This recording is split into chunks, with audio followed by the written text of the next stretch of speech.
All right, here we are. I'm not going to do a satire today for totally personal reasons, which is basically I've known a lot of guys who do comedy all my life. My father was a comedian. I've just known a lot of comedians.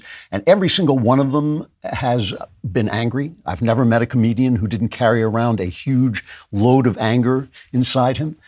When I was a kid, I used to worship Bill Cosby. I wanted to be Bill Cosby. But when it came out, all the things that he was accused of doing, I wasn't surprised at all because I've never met a comedian who was not lunatic with anger at the world. So when I realized I was going to be doing satires kind of regularly back in the PJ-TV days, I made a pledge to myself that I was never going to write humor from a position of anger because I don't hate the world. I actually love the world. I've had a great time here. And so I wanted to write my satires in a teasing way, like I might tease a friend who was doing something wrong and give him a little stick to bring him, to wake him up a little bit and sort of say, look how corrupt you're being, or look how illogical you're being. And that's kind of the way I've written satires. And today, I'm just being honest with you. I've always been honest with you. I'm just a little too pissed off about this thing that happened to Trump in New York. I'm too pissed off to get to a place where I can be funny from a loving place as I usually am. This is my last show before my vacation. I'm going away with my beloved wife for weeks, plunging you into a vast Klavanlessness from which you will probably never come back. But when I come back, we will be laughing again. But today, let's just talk about what happened. Trigger warning, I'm Andrew Klavan, and this is The Andrew Klavan Show.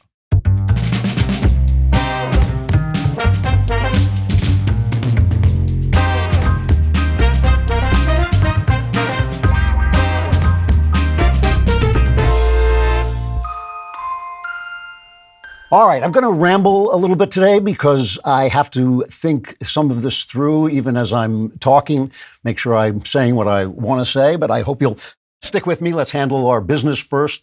Klavan Clapbacks at DailyWire.com. Love to hear from you. It's Klavan with a K and Clapbacks with a K at DailyWire.com. Please write in, tell me what you're thinking of the show. Got a lot of reaction to last week's interview. People did not like my interview with Curtis Yarvin. They found him frustrating. I've got I'll do a letter in the Clapbacks if we get to that. I understand. I liked him, but I like everyone's. I do understand why it was frustrating to listen to him, but I thought he was an interesting guy. We have Eric Kaufman on the interview this week. He's written a book called The Third Awakening about wokeness, a really different way of looking at wokeness from, say, Carl Truman or Knowles or, some of the other people who've written about this. So we will talk to him. Leave a comment. I hope you'll listen at Daily Wire Plus, where you can see it for free and it doesn't get edited, but you can also hear it on YouTube and other places. And of course, the RSS feed, which you get anywhere you get podcasts. And leave a comment. And if your comment is enraged and just like has bolts of fire coming out and you just want to throw away everything in this moment of absolute frustration, put it on here. It'll fit right in. Today's comment comes from Glenn Ward 2525 saying, I can't believe the production values of the new Jeremy's Razors commercial. They actually make Knowles look cool, and that narrator's voice at the end just to make the women swoon was over the top and must have cost them a fortune. Yes, that was Black Klavan. We had Black Jeremy. We had Black Klavan do the narration at the end. Much cooler than I am. All right, let's get to the episode, which is called Guilty My Ass. So we're not angry here. We're just a little bit put off.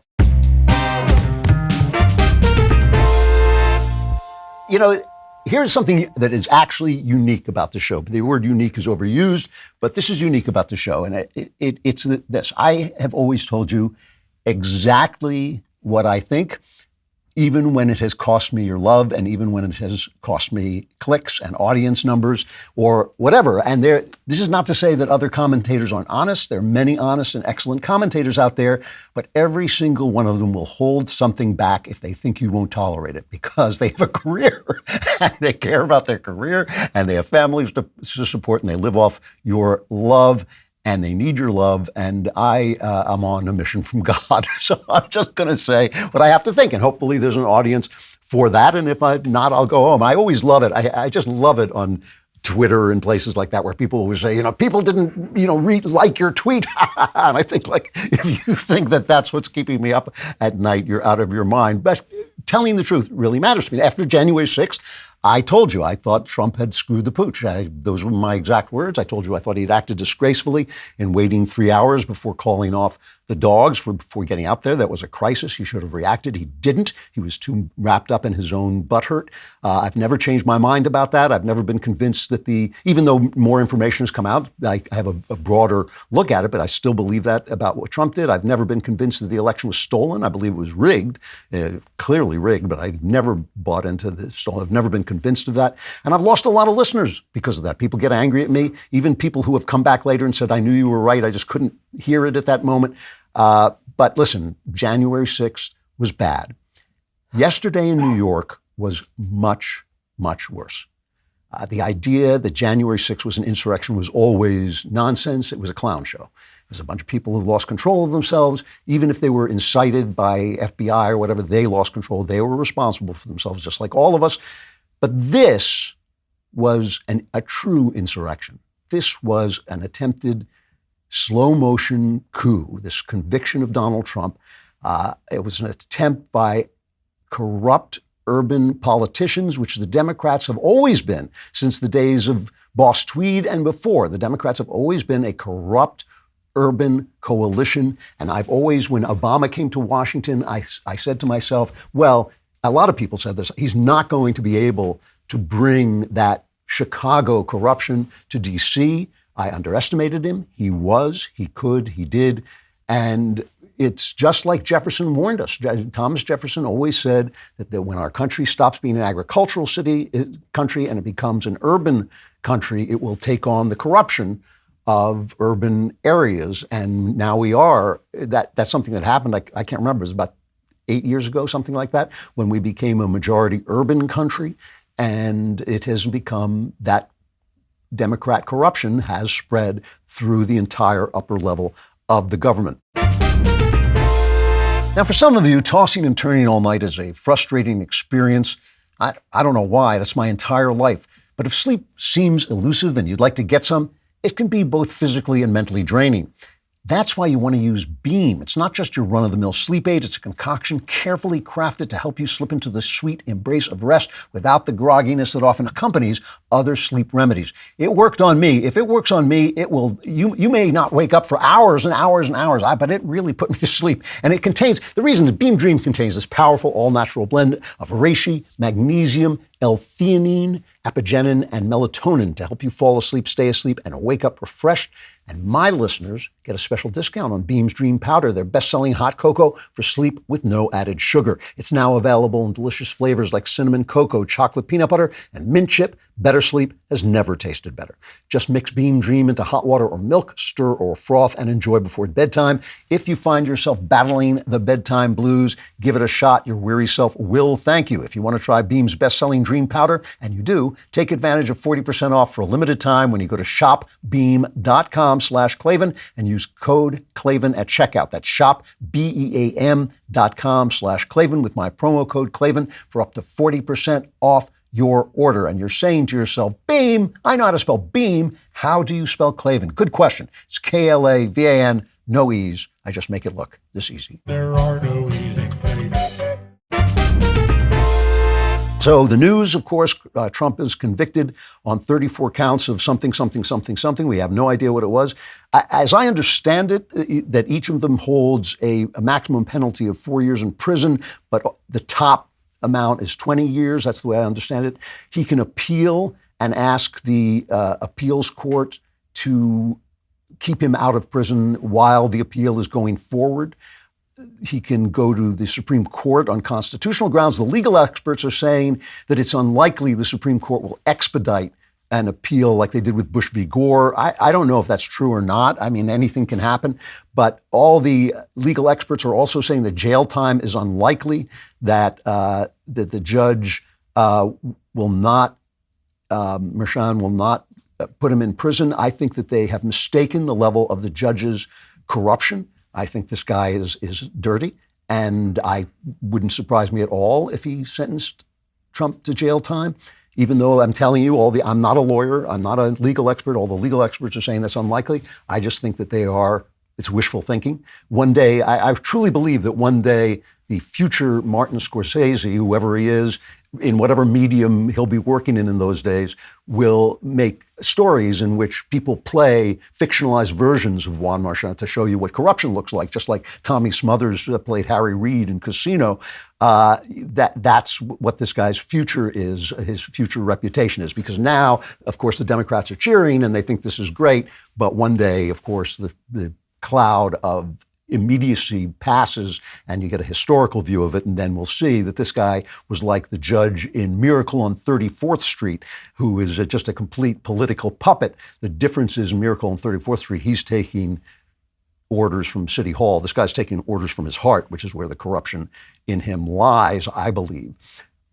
What happened was unconstitutional. The charges were not clear. It's un-American. It's shameless. It was a charge without merit brought by a Democrat partisan DA at the urging of the White House. The idea, I heard someone on Fox say that this wasn't about Biden, but of course it was. He made it clear that he was afraid of this guy and he wanted him put away by any means necessary, no matter what it did to the body politic. The judge was bent. I don't think, by the way, the judge should have recused himself. People were saying his daughter was making millions off the Democrats and he had made campaign contributions. I think a judge should be allowed to do that. I thought he should have been pulled off the court because he's dirty. The guy is corrupt. He was acting badly. I've been covering this case more than the other guys did. Remember, I told you at backstage they were saying we're bored with it, but I thought it was more important than they did because of the depth of the corruption, the dishonesty just layered into what was going on. And I've always believed that corruption in leaders was much, much worse than stupidity and bad policy, because a stupid leader is at least dealing with reality. He's dealing with that outer reality. So maybe he's going to make mistakes, but maybe he'll learn something like Jimmy Carter did when his policies failed. He changed his mind. He actually did. We remember him as a terrible president. He was, but he changed his mind as he went forward because he was not a corrupt man. He was a fool. And that's different. But a corrupt leader is acting simply on his own gains, his own desires, everything that he wants. I don't blame the jury for bringing in a conviction. I don't blame them yet. I may learn more about them. They all read the New York Times, which not all of them, but I think 11 of the 12 read the New York Times. And if you think that's the news, you're a fool. But I have to say the judge's instructions, before the jury goes in to deliberate, the judge gives instructions. The judge went on for an hour and a half with these complex instructions. If I had written a satire this week, that would have been the satire. It was like, you don't have to agree on the charges. You don't have to know what the charges are. You don't have to know if there were any charges. You just have to convict this guy. Just convict this guy. Remember in the O.J. Simpson trial where the guy said, Johnny Cochran said, if the glove doesn't fit, you have to acquit. This should have been, we don't want this guy picked. You have to convict. That was basically the slogan that the judge put on. So, if I'm a juror, and that's what they tell me, and that's what the judge tells me, I got to respect the judge. It's his courtroom. I have no way of knowing whether he's corrupt or not. If that's what the judge tells me, I might have gone in and convicted too, although I read probably more news than they do, so maybe I wouldn't, but still. But just on the surface of this, just take the idea. If I were a prosecutor, and there was a candidate for president, one of the major parties, and I just despised this person. I mean, someone I really despise, like Adam Schiff. I despise Adam Schiff. I think he's just dishonest to his feet, right? But I found that Adam Schiff in my district had done something that I had to prosecute him for, like a murder or a hit and run, or he'd done some really, really bad thing that I'm sorry. Normally, I want the voters to have their choices of who is doing what, but in this case, I have to do that. It would have broken my heart. I'm not kidding about that. If I were a prosecutor and had to prosecute Adam Schiff because he had committed a crime, I would have done it, but it would have broken my heart to violate American norms, to violate the sacred right of the people to choose their leaders, to pick their leaders. But I would just say, hey, Adam Schiff is, he struck a kid and he drove away. I'm sorry. I have got to do this. I know it does align with my political interests, but that's not why I'm doing it. It would break my heart. To charge a candidate for president, a presumptive candidate for president of a major party with basically hitting the wrong tab on his TurboTax drop-down menu. I mean, that's essentially what they're doing. And then having it, jiggered up to a felony by saying he was hiding a crime, but it was this crime, but it was that crime, it was this crime, it was kind of, something. Does that strike you that they were reluctant to do that? Even a little bit reluctant? Other people, the feds didn't do it. The feds could have prosecuted this crime. They wouldn't do it because they had some semblance, some last hope of, some last idea of patriotism, that this is a special country, that this is a great country, a valuable country, a country that has freed every single person who is free, is free politically because of American blood and treasure. And only the worst possible crime would force me to, push this prosecution. Now, of course it doesn't. This was a hit job. Let's get this guy. It was reckless. It was reckless of all the things that have kept this beautiful country going, even when we were bad, even when we were stupid, even when dumb things were happening, even when we were making mistakes, still the greatest country that God has ever made. And it's precious and it's delicate, and we know that Rome fell, and we know that Greece fell, and we know that all the great countries ultimately fall. We want to take care of it. Does it strike you that they gave a rat's ass about that? No, of course not. They are absolutely after this conviction. Here's Donald Trump. This is cut 18, guys. Here's Donald Trump after the conviction. Listen to what he said. Cut 18. This was a disgrace. This was a rigged trial by a conflicted judge who was corrupt. It's a rigged trial, a disgrace. They wouldn't give us a venue change. We were at 5% or 6% in this district, in this area. This was a rigged, disgraceful trial. The real verdict is going to be November 5th by the people. And they know what happened here, and everybody knows what happened here. You have a Soros-backed DA, and the whole thing, we didn't do a thing wrong. I'm a very innocent man, and it's okay. I'm fighting for our country. I'm fighting for our Constitution. Our whole country is being rigged right now. This was done by the Biden administration in order to wound or hurt an opponent, a political opponent. And I think it's just a disgrace. And we'll keep fighting. We'll fight till the end, and we'll win. What's bleakly funny about that is, Trump is always up here. He's always got the hyperbole going. That's the way he talks. We're all used to that. People say you take him seriously, but you don't take him literally. He's always talking. But they have actually risen to his hyperbole. Where now he's just speaking the truth. He's just a guy saying what he sees in front of him, and everything he just said was absolutely true.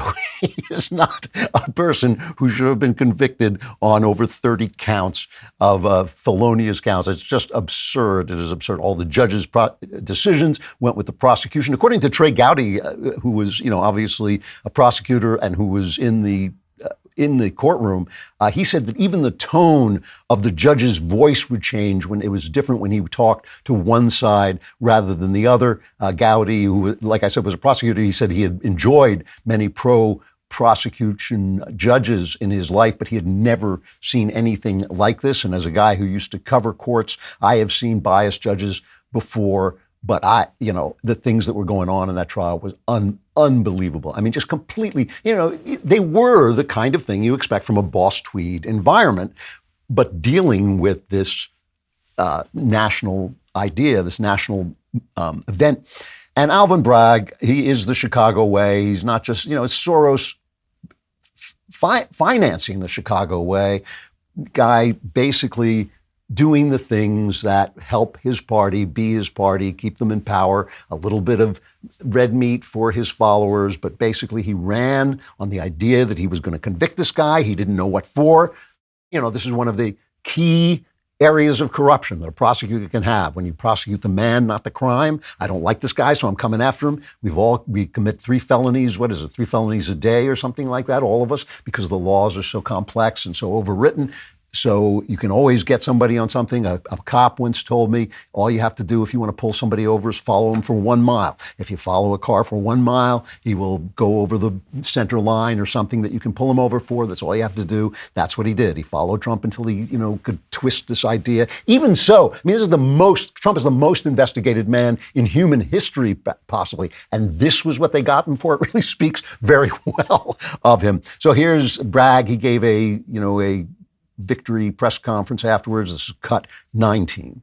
The 12 everyday jurors vowed to make a decision based on the evidence and the law, and the evidence and the law alone. Their deliberations led them to a unanimous conclusion beyond a reasonable doubt that the defendant, Donald J. Trump, is guilty of 34 counts of falsifying business records in the first degree to conceal a scheme to corrupt the 2016 election.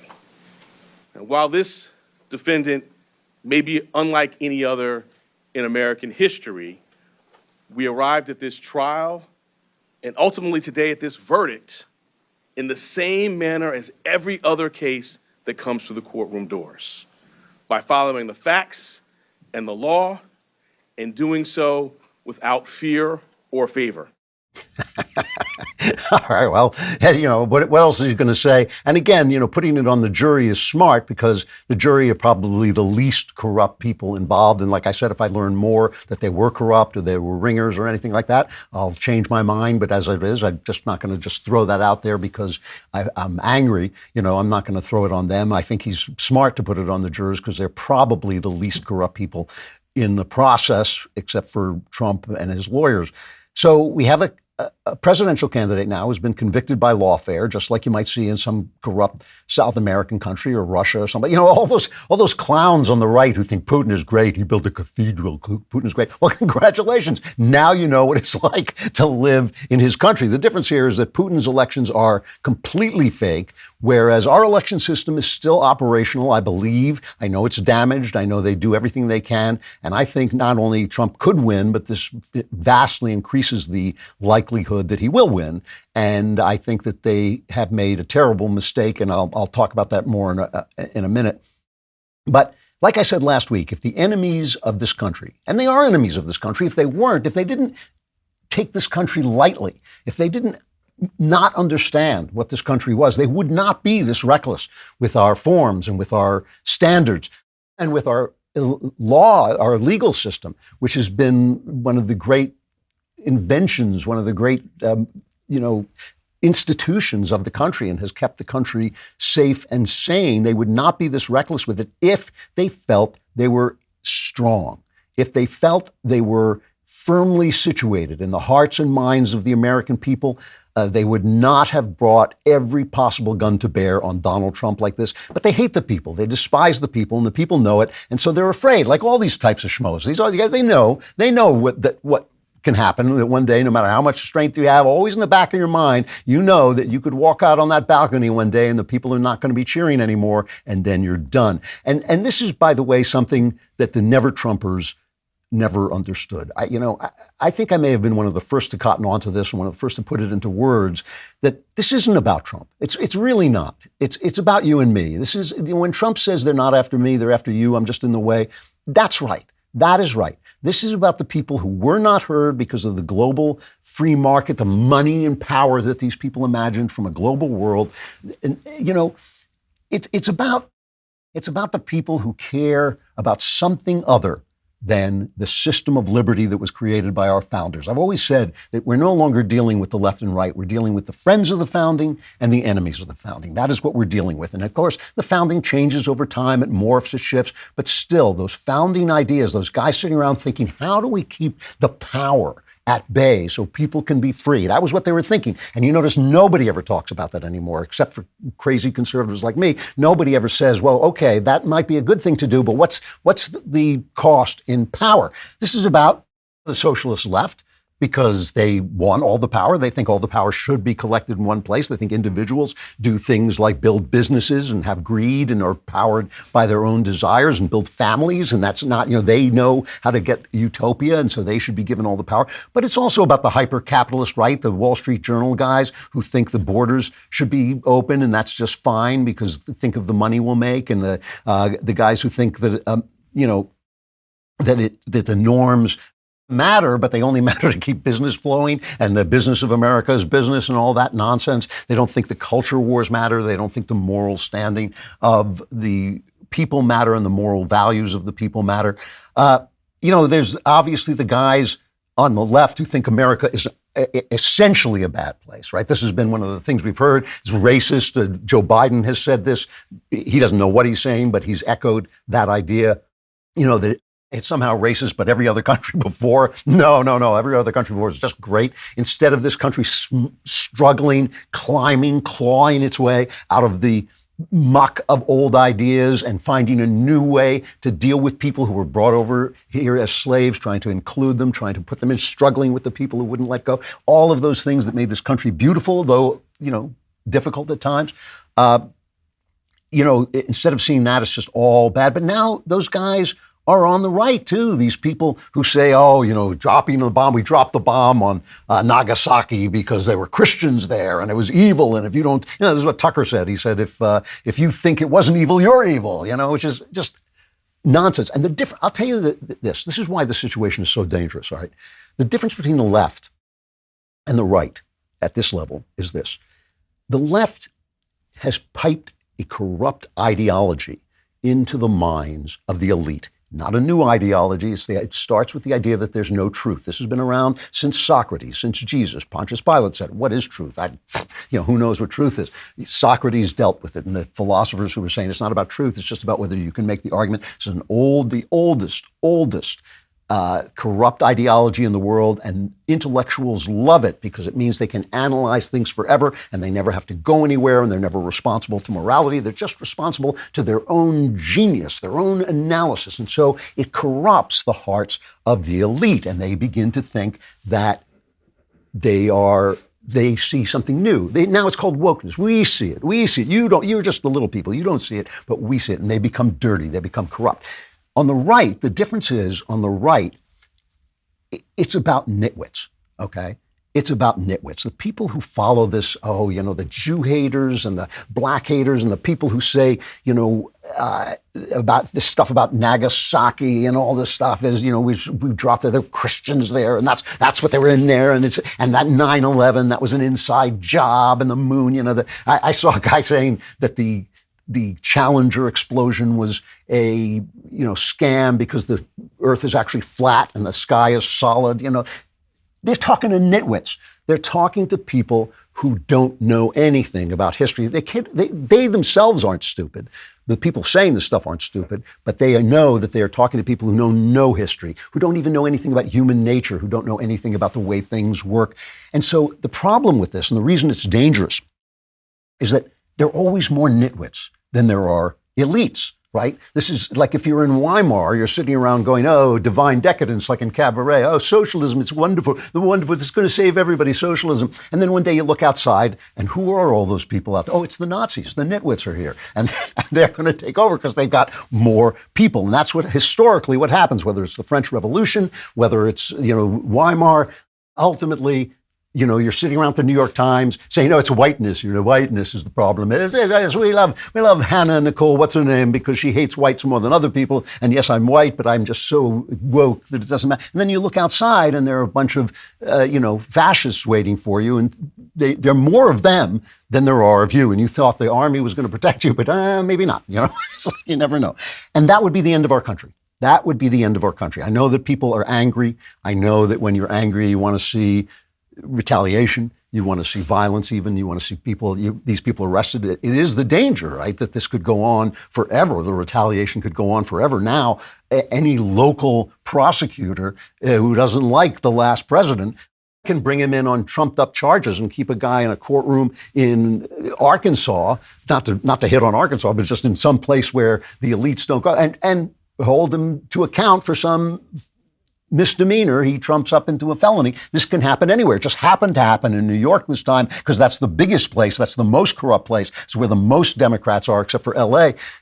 So, but it can happen anywhere. He's just a county prosecutor. He is just a county prosecutor, and there are lots of counties in this country, and so this can happen anywhere. And I believe that kind of thing, whether it's done violently or not, is the end of the country. That's the end of the country, because that's neither the nitwits nor the elites know what this country is. Neither of them knows how valuable it is. They are fools, whether they have high IQs or low IQs. The thing is, the right are more like men. The smartest people and the dumbest people are on the right. That's kind of like men. And the left is more like women, that they're a little bit more flatlined in the middle, what Bill Whittle calls the island of 120. I think that's what he calls their IQs. They're smart, but they're not that smart. This means that one way or another, the rest of us, the Americans, the patriots, the open-hearted people of all colors, all creeds, and even on both sides of the political divide,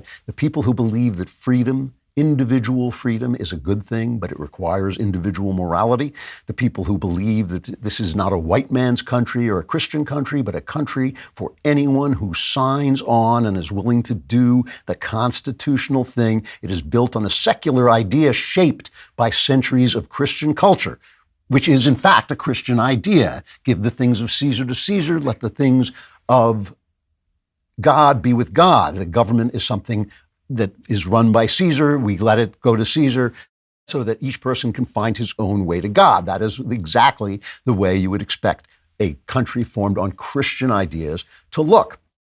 Not a Christian country, because that would not be Christian. It is a secular country because that's the Christian idea. These people who believe in this system, who are the friends of the founding, and there were lefties and righties among the founders too. These people who made this the most successful, the most powerful, the most free nation that has ever existed are going to have to find their way to one another. They're going to have to. They're going to have to compromise with one another. They're going to have to talk to one another over the noise and the cacophony that has corrupted all of our conversations. And it was supposed to. It was supposed to do that. Sometimes they wanted to corrupt our conversations for ideology. Sometimes they wanted to do it for cash, because hatred sells, because division sells, because suspicion of your fellow citizen sells. And we're living in this world of fantasy. We are living in a world of fantasy created by this cloud of information with no one who is capable or willing to parse it, to find the truth. The truth. When people say there's no truth, what they're playing on is the fact that the truth is a direction. You move toward the truth. You're like Socrates. You ask questions. You're like Jesus. You tell stories. You move toward the truth, because human beings are not going to get to the truth. The truth is infinite and infinitely deep. Only God knows the truth, but we move toward the truth. And you have to believe in the truth to get there. When you stop believing in the truth, you're going somewhere else. You are going to be tangled in lies. As many of you know, it's Genucel's 25-year anniversary. You're probably celebrating it as I speak, and right now my listeners will get an extra 25% off. They're already awesome prices, making this the biggest Genucel sale ever. Genucel is offering an extra 25% off in honor of their 25th anniversary. If you haven't tried Genucel, a great place to start is with their most popular package. This package features their Gen 90 serum, which instantly erases the wrinkles around your eyes, forehead, and mouth. It also includes their top-selling under-eye bags and puffiness serum, as well as their jawline treatment for a more contoured, defined jawline. Genucel is so confident in their product that they guarantee you'll see results in less than 12 hours, or you'll get your money back. For a limited time, get an extra 25% off for Genucel's anniversary. The discount is automatically applied at checkout. Once this sale is gone, it's gone. Order yours right now and get the Genucel jawline treatment for a more contoured, defined jawline. Visit Genucel.com/Klavan. And to sweeten the deal even more, you'll also receive a free spa box with 2 bonus gifts and free shipping. Genucel.com/Klavan. And you ask yourself, you ponder, how do I spell Klavan? It's Klavan. Klavan, there are no E's in Klavan. So let's talk about Donald Trump for a second. And one of the many things I've said that makes you angry sometimes is that you shouldn't worship the guy, obviously. You shouldn't. You shouldn't worship anybody. You don't put your faith in human beings. So this is where human beings go. But the thing about Trump is that he is a product of leftist culture, right? He is a guy, a New Yorker. And when Ted Cruz said he has New York values, and Trump, beat him to death with that, but Cruz was right. He is a New Yorker. So all of this stuff about sex, the thing that really is crazy about sex with Stormy Daniels, right? Every day in the New York Times, and I use the New York Times as an excellent example of the old left that's the lies that have permeated our country. Every day there's a thing about, oh, isn't it wonderful? Here's a fellow who dresses in leather and beats people. And isn't that wonderful? And here's a sex club. And here's a throuple. And here's a quadruple, and here's a different, here are gay people sleeping with other gay people and then sleeping with straight people, it's whatever. But don't have sex in marriage, because that, you can have a happy marriage with it. But that's marriage. Blah, blah. I heard this rabbi, Jonathan Sachs, one of the great rabbis of England, say that he once said to the BBC, "You've done so many shows about marriage. How about one in which it looks good?" I think that's the New York Times. But when Donald Trump cheats on his wife, which is fine because that's, it's a sexual expression, now it's a problem. Suddenly it's a problem. He's them. Trump is them. He's a product of them who said, you know what? This is what made him so powerful, is he said, this system is corrupt. I know because I've used it. I've paid these guys off. I've, manipulated them. I know it's corrupt because I've been in it. That was his whole pitch. And he operated in real estate in a city full of Democrats. He operated in show business in a business full of Democrats. He is them, and that's why they hate him. They hate him just like they hate blacks who break out of the left-wing, plantation, just like they despise women who won't buy into feminism, just like they despise Jews who say, you know what, I'm a conservative. They hate Donald Trump because he said, this is a corrupt system. I know how to manipulate it. I can manipulate it for the good instead of the bad. And that's why we love him. We love him because he turns their methods against ourselves. And that's why the Never Trumpers hated him, because they felt that was corrupting to us, right? They felt that we were supposed to be the good guys. And when we join him, we're essentially becoming the product of a left-wing, of a left-wing system that invented Trump, that produced Trump. New York City produced Trump. The real estate business in New York produced Trump. Hollywood produced Trump. And so basically the Never Trumpers were saying, wait, we're becoming him. It certainly was a problem. But the thing is, he did turn against it. Great poem. Let me talk about something that the way I think about things. Great poem, Paradise Lost. I've talked about it before. John Milton's epic poem about the fall of man, right? Every undergrad, every college kid and non-graduate college kid who first reads Paradise Lost, including me, thinks Satan is the hero because he stands up to the power of God. So it's like he's an independent guy standing up against the tyranny. But the whole purpose of the poem, I remember when I wrote that in a paper, my professor said, this is applesauce, I said, anybody who stands up against a power as great as God's must be a hero. And he said, that's ridiculous. Well, that was Milton's point. Milton's point was that because he had helped overthrow the king. He had been on the side of the revolution where the king was beheaded, King Charles was beheaded. So Milton was making the point that, yes, you can stand against a king because a king is a man, but Satan was wrong because he stood against God, and God is goodness. So when you stand against God, everything you do is bad. You become hell itself. But the thing is, the Democrats think that they're goodness. They think that they're God, but they ain't. And so they have turned Donald Trump into a hero. He is a hero. When you stand up against a power that includes the academy, that includes Hollywood, that includes the news media, that includes the court system now, that includes anybody who thinks that they can lay a hand on this guy and stop him, and you stand up to them as he has. He's going to be giving a press conference, because this is recorded, he's going to be giving a press conference. I don't know what he'll say, but I very much doubt it's going to be, I give up, I surrender. It's just stood up to them. And that is what has made him a hero. And so when I talk about the Never Trumpers, guys of conscience, Jonah Goldberg, he's a man of conscience. He's not a bad person. He's not somebody who's saying, I hate this country, like Alvin Bragg is, He's actually a person of conscience. David French, person of conscience. But they're mistaken now. They have made a mistake. The context in which Donald Trump lives is that he is now our hero. You wanted a better hero? So what? I'm sure the Jews wanted a better hero than Samson. The guy was a clown. Trump reminds me a little bit of Samson, with the girls and all this stuff. But Samson was a hero because of the people he stood against, the Philistines, or as we call them now, the Palestinians. That's why a lot of these billionaires are now sending Trump money. I mean, these are guys, Sean McGuire is in Silicon Valley. He sent him $300,000. Ackman said he may back him now. And he's a liberal. He's a liberal. They understand that liberalism is on the line. Liberalism in the good sense of this is on the line. All right. So look, I told you a long time ago, I told you more than a year ago, the dark times were coming, that I'm an upbeat person by nature. I have no reason not to be. I've seen very dim things, very dark things happen in the world, and there has been rescue. I saw New York when it was worse than it is now, and Giuliani saved it. I saw America when it was as bad as it is now, and Reagan saved it. I've seen things that you thought were just going to be the end of the world, and they weren't. I understand that doesn't mean that it's going to work out every time. I'm not a stupid optimist, but I believe that there's more hope than the people who sell you despair, because they know you'll buy despair. We're geared, we're evolved to see despair, to see fear, and they know they'll buy that. And again, I'm on a mission from God, so I don't care whether you buy it or not.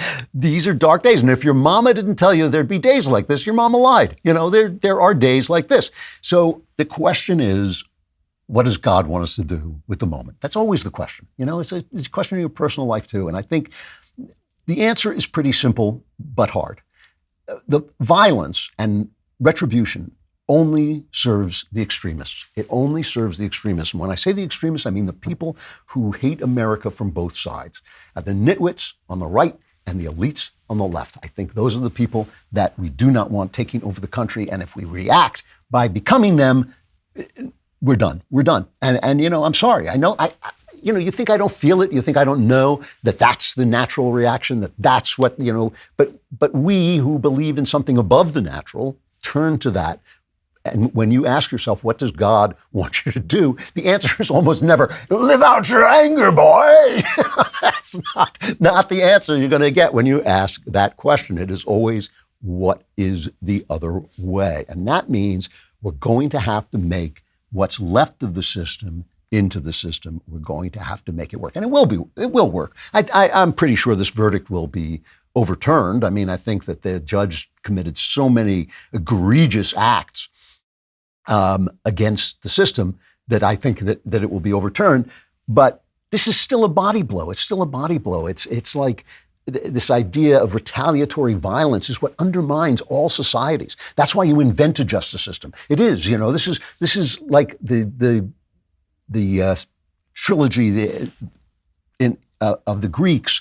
I'm trying to think of the name of it. It's gone out of my head. The Orestean trilogy of the Greeks, that one murder, you have to answer that murder with another murder, and then you answer that murder with another murder. It just goes on forever until Athena comes and says, wait, now we're going to have justice. We're going to have a justice system, and these decisions are going to be made in the justice system. And the Furies who come out in rage after evil is committed so that the violence just goes on forever. The Furies are going to be buried beneath the city now, and they are going to have their say, but still, they are not going to be the way we work. So this is why you have a justice system. This is why it's a body blow to have these clowns and fools and corruptocrats destroying our justice system, using it to take down this guy. But again, it doesn't matter who wins, whether it's the elites or the nitwits. They are going to take us in the wrong direction. Life is full of surprises. You know what shouldn't be one of them? Your insurance. Policy Genius, your trusted partner for navigating the complex world of insurance, is changing the way we shop for life insurance. Policy Genius has licensed, award-winning agents and technology that make it easy to compare life insurance quotes from America's top insurers in just a few clicks to find your lowest price. Their platform is incredibly easy to use. I've navigated it. It really is incredibly simple. You can compare quotes from top providers right from your phone or computer all in one place. Plus, Policy Genius has a team of licensed experts ready to answer all your questions and guide you through the process. They'll make sure you get the coverage you need without any of the hassles. What happens, you ask, if you leave your job? Does that policy follow you? Does it offer enough protection for your family? Getting life insurance for you and your family will give you peace of mind knowing that if something were to happen to you, your family can get back on their feet. With Policy Genius, you can find life insurance policies that start at just $292 per year for $1 million of coverage. Some options offer same-day approval and avoid unnecessary medical exams, so save time, money, and provide your family with a financial safety net using Policy Genius. Head to policygenius.com/Klavan or click the link in the description to get your free life insurance quotes and see how much you could save. That's policygenius.com/ how do you spell it? Klavan. The existential threats we face, because I don't think this is the end of America or anything like that. And I just think, like, you get so pissed off in the moment, and I'm pissed off. As I say, I don't lie to you. I'm not happy about this. And I knew it was coming. I was not surprised in the least. I just thought if I were a juror and I know what those jurors know, I was at that level of knowledge, and the judge said those things to me, I'd probably have convicted him too. But the existential threats we face are from outside, from Iran and Russia and China. They're kind of got us in a pincer movement, and Joe Biden has no idea what to do about it. The State Department has no idea what to do about it. Some of the people in the military do, but not enough. The thing is, we're living in this fantasy world, and let me put this personally for a minute, because that's the thing we have to get out of. We have to get out of the fantasy world. And the fantasy world works by us living in our prejudices and our anger and our hatred and the patterns that we have inside us instead of off the face of the world. It's funny, this has been a great week for me and a very momentous week. I finished the book that I was working in. I've been writing it for at least 2 years. It has been a bone breaker of a book. I think it really came out well. The final chapter may be the best thing I've ever written, which I'm sorry to say it makes it the best thing anybody has ever written in a while. Today is my anniversary. I've been married 44 years in a, at least from my point of view, happily ever after situation that I would never have dreamed could have been even possible. It was not in the line of my, my cynicism that this was possible, and it has been an amazing 44 years of marriage, and more than that, 48 years together. This is, like I said, a vacation coming up, and a vacation comes in pause. And you sort of reflect. It's like the end of a work cycle, I guess. And listen, I've had an amazing life. I've had a great life. I did exactly what I wanted to do. I did what I set out to do. My bucket list is pretty much complete. I never got to sleep with Grace Kelly. But aside from that, I was like 12. She probably didn't want the pedophilia thing, probably put her off. But, I've just lived, and I've had so much love in my life. I was telling you about that, the Curtis Yarvin interview was, getting, people were attacking it. And somebody said on Twitter, he's been brutally ratioed. I was like, what a nitwit, It's like, this is what he's living for. I'm living for love. I'm living for joy. And I've had so much of it in my life. And, obviously within that, I've been around now. I'm 175 years old. There have been ups and downs, and there have been, projects that failed, and, sweet dreams and flying machines and pieces on the ground. All those things have happened to me. And it's not that I've shrugged them off. I've suffered with it and all this stuff. But I have to tell you, I have had only one thing in my life that was a scarring disappointment. And it was this. When I was in my 20s, I guess, maybe or older than that, probably in my 30s, I suddenly realized, it came to me, for reasons that I won't go into because they're just too long to go into, it came to me that people do not give a crap about the truth. Speaking generally, people don't care about the truth. And I don't think I've ever gotten over that. I think that I grew up and I thought, well, the truth will out. The truth will out. And the truth does will out. But sometimes it takes time. Sometimes you got to crucify God before the truth wills out. That's what Christianity is about. It's about the fact that it's about a million things, but one of the things it's about is when the truth comes. When perfection comes, when the Creator comes, when God comes, you crucify him. It doesn't matter who you are. It doesn't matter, you could be the religious guy, you could be the man on the street, you could be the political guy, the emperor's, procurator, whatever. You see the truth, kill it, It's like if it starts to move, kill it again, whatever you're going to do. But the truth never dies. That's the whole point of the resurrection. The truth never dies. But people do not care about the truth. Like I said, they play out these patterns that are inside themselves. These are patterns that are partly their nature. It's patterns that are partly the things that happen to them that traumatize them. A classic example is the girl who's been abused, beaten by her father is going to find a man who treats her badly because she thinks that's what manhood looks like, and she's still looking for manhood, but she thinks a man is weak if he doesn't abuse her, and then if he does abuse her, she gets addicted to him. That's because you project your inner patterns onto the world, right? And you want to turn the world into it, and you can only see the world with it. This is why I think bigotry is demonic, no matter who it's against. If you ever pay attention, I know I've said this before, but it's important, whether you hate Jews, blacks, Catholics, Protestants, Irish, Italian, it doesn't matter, whites, it doesn't matter. It all makes sense. It makes perfect sense. Now I know what's wrong with the world. I got it. Because that wouldn't be true if it were true, if bigotry were true. It's true because it's a pattern inside you, a pattern of anger, a pattern of hatred, a pattern of prejudice, and you impose it on the world, and it makes perfect sense. And it makes you stupid. Why? Because you can't see the world anymore. You can only see the pattern. So if information comes in that is against that pattern, you don't see it. Right? You don't see it anymore because it doesn't fit. That doesn't fit. We must say it must have been, it was the Jews caused communism in Russia, and then they came to America and bombed Nagasaki because the Christians were there. You think like, you're a nitwit. No, that is a nitwit thing to say. Only nitwits believe it but they can't take any information in because the hate is too great. The pattern of hatred is too great. And that's why I say it's demonic. And that's what I love about Christianity.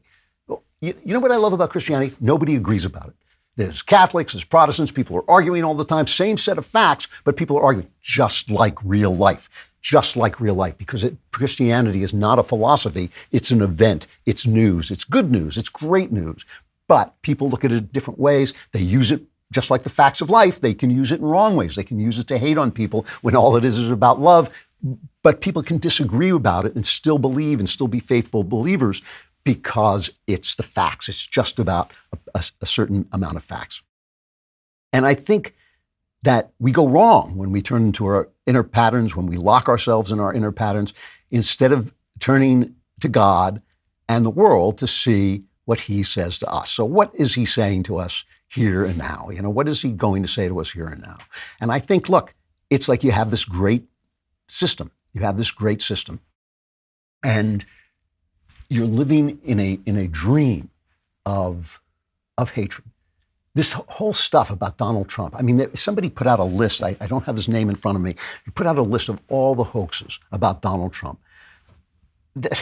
I heard a story. Let me tell you a quick story that I heard this week. I'd never heard of it before. A Hollywood story. I brought in some clips about it, but I'm not going to play them. It's just that they were filming the mob scene, Casino, in the mob movie Casino, with Martin Scorsese directing and Robert De Niro. And there was a guy on set who was a technical advisor. I think his name was Frank Culotta. And they were shooting a hit. A mobster was being killed. And Culotta said, that's not how that happened. I did that hit. And he had, in fact, killed the man in the movie in real life and had gotten immunity for it because he's turned state's evidence. And he proved it. He proved that he had. And Scorsese said to him, oh, well, then you do it. You do the hit in the movie. So in the movie, the guy who killed the guy is pretending to kill the guy. And I thought, that's America. It's like people pretending to be what they're not, who are what they are, and you can't tell the difference. And it makes perfect sense to me that Robert De Niro showed up representing Joe Biden, who has been living through, has just spouting continually these myths. I just want to play a clip of something that Joe Biden said recently to a largely black audience in Philadelphia, because he's trying to keep Pennsylvania. This is cut 11, if you can find it. He's ripping on Trump to a group of mostly black voters. When he lost in 2020, something literally snapped in the sky. No, I'm serious. That's why January 6th happened, when he unleashed an insurrection. Now he's running again, and he's clearly unhinged. He calls insurrectionists who stormed the Capitol patriots. Patriots. If reelected, he wants to pardon, quote, every one of them. Let me ask you, what do you think he would have done on January 6th if black Americans had stormed it? Think about this. What do you think would have happened if black Americans had stormed the Capitol? I don't think he'd be talking about pardons. It's the same guy who wanted to tear gas you as you peacefully protested George Floyd's murder. The same guy who still calls the Central Park Five guilty, even though they were exonerated. So, all lies. Central Park Five guys were not exonerated. They found that their DNA was not the DNA that they thought it was, but it was a mob. Not everybody who was there beating that poor woman in Central Park senseless actually did the rape on her, but they were not exonerated. Their conviction was overturned. Tear gas, peaceful protests, everything is a lie. Everything is an insurrection. It's all a fantasy. And that's what we're living in. We're living in this cloud of fantasy. And we stay in that cloud of fantasy as long as we live in the patterns inside us, and we live in the patterns inside us as long as we feed our anger and we feed our bigotry and we feed all the things that bring us to that moment when we no longer care about the things that really matter. And the things that really matter in America are the ideas that keep power limited, that keep people in power fighting with each other instead of oppressing us, right? And this is why all of the things that they attack, whether it's motherhood. I mean, that's the one that they hate the most. Somebody asked me on All Access to talk to his wife and encourage her because she liked it when I talked about motherhood. They hate motherhood the most because it is the key to. It's the key to everything, motherhood. It is the key to developing individuals who can maintain themselves so that they can be free. It is the key to having a family that pulls away from the values of power that is basically what men are obsessed about. It's the key to monotheism in a way. Monogamy, I think, is linked to monotheism because it's about the one-on-one. It's the key to everything. The family is the key to everything, and that's why we lean on it so much.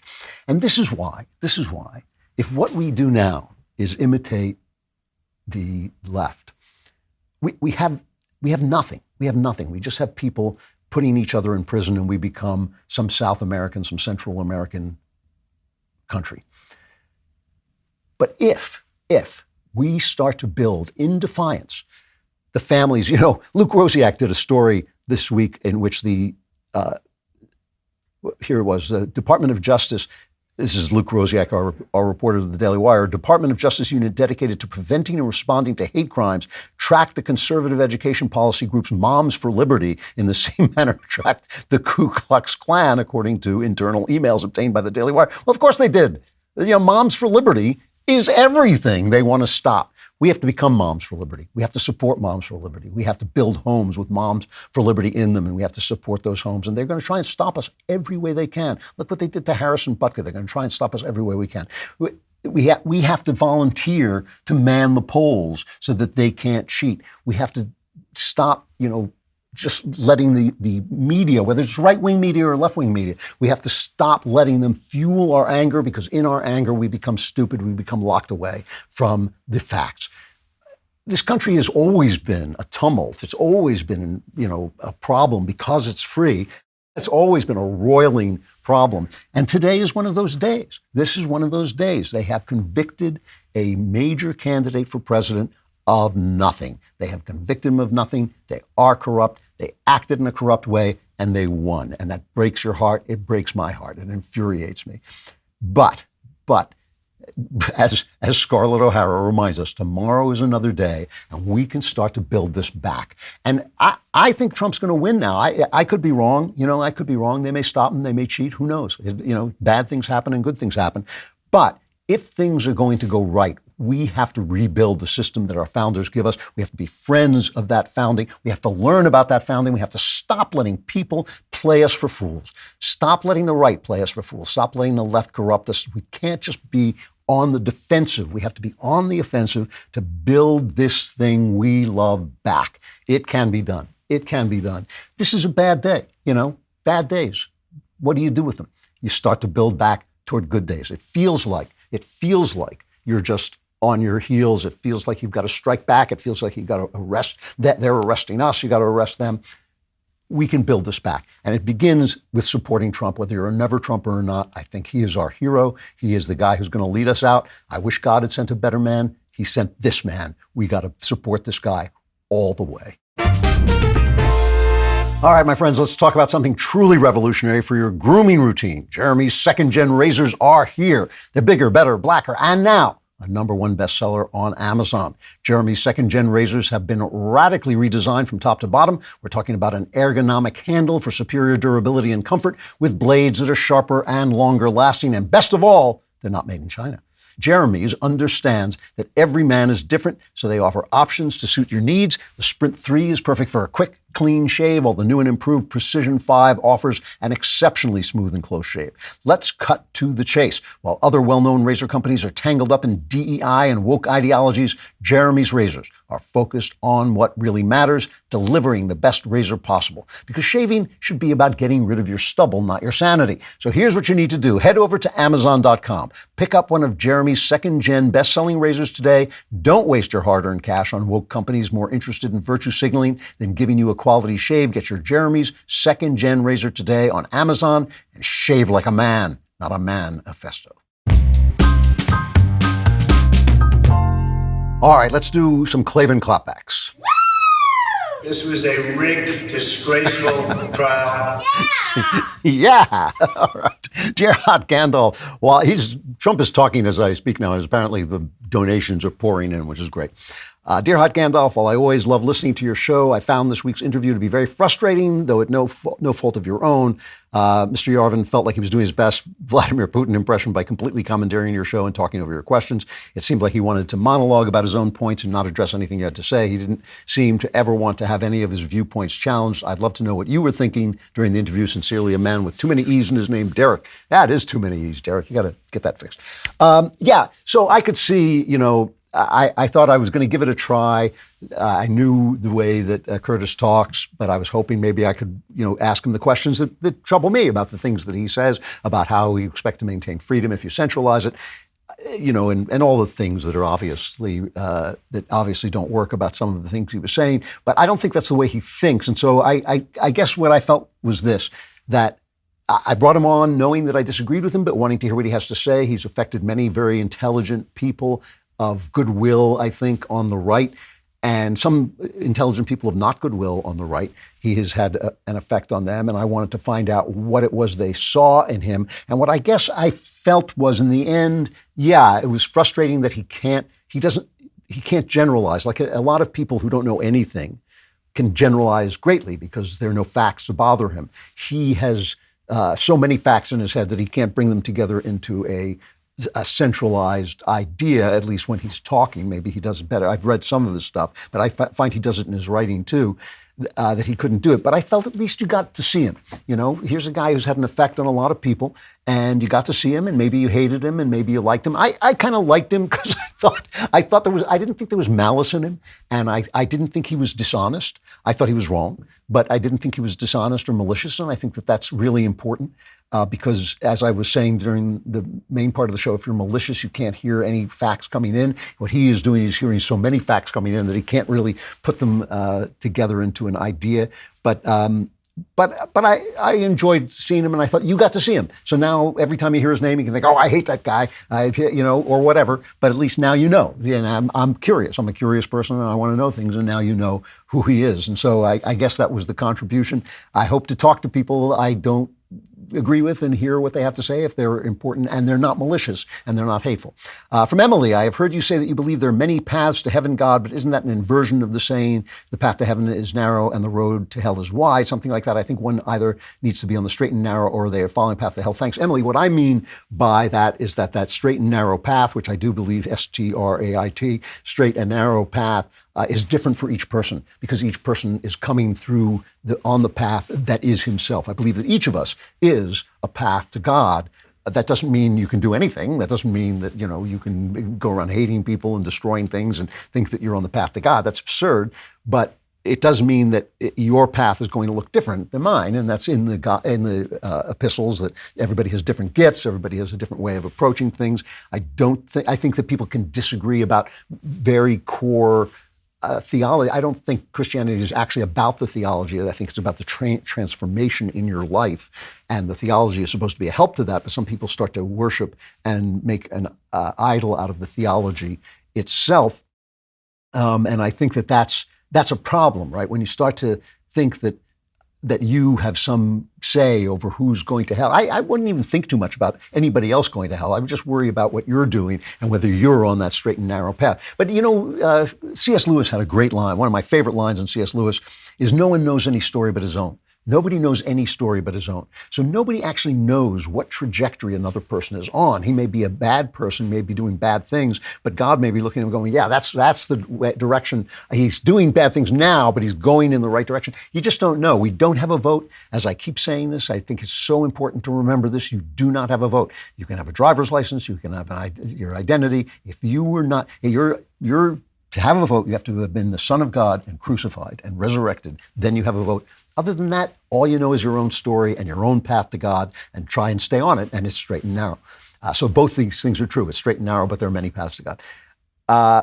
Become a member today. We're going into the member block, and then you'll be without me, except for the interview. You will still have the interview. So go to dailywire.com/subscribe. Use code Klavan at checkout for 2 months free on all annual plans. Otherwise, Klavanlessness is upon you now. The rest come to member block.